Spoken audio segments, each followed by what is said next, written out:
શાકભાજી ખાવા એ સ્વાસ્થ્ય માટે ખૂબ જ ફાયદાકારક છે, પરંતુ અમે તમને બતાવવા જઈ રહ્યા છીએ એક એવો વિડીયો કે જે જોઈને તમે શાકભાજી ખાતા પહેલા 100 વખત વિચાર કરશો।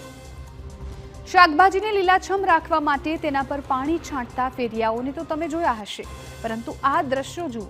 શાકભાજીને તાજા રાખવા આ ફેરિયો જે હરકત કરી રહ્યો છે તે જોઈને તમને ચિત્રી પણ ચડશે અને તેના પર ગુસ્સો પણ આવશે, કેમ કે આ ફેરિયો ગટરના ગંદા અને ગંધાતા પાણીમાં શાકભાજીને ધોઈ રહ્યો છે। આ દ્રશ્યો છે મુંબઈના ઉલ્હાસનગરના, કે જ્યાં શાકભાજી વિક્રેતા ગટરના પાણીમાં શાકભાજી ધોઈ લોકોના આરોગ્ય સાથે ખુલ્લેઆમ ચેડા કરી રહ્યા છે। વળી આ પાપ કરવામાં તેને કોઈ જાતની શરમ ન હોય તેમ તે વિડીયોમાં હસી રહ્યો છે। ઉલ્હાસનગરમાં કેમ્પ 2માં ખેમાણી વિસ્તારમાં શાકભાજી માર્કેટ આવેલી છે અને આ માર્કેટની પોસ્ટ ઓફિસ સામે જ એક ખુલ્લી ગટર છે અને આ ગટરના પાણીમાં જ અહીંના શાકભાજી વિક્રેતાઓ કોથમીર, મેથી સહિતની અન્ય ભાજી ડુબાડીને ધોતા હોય છે।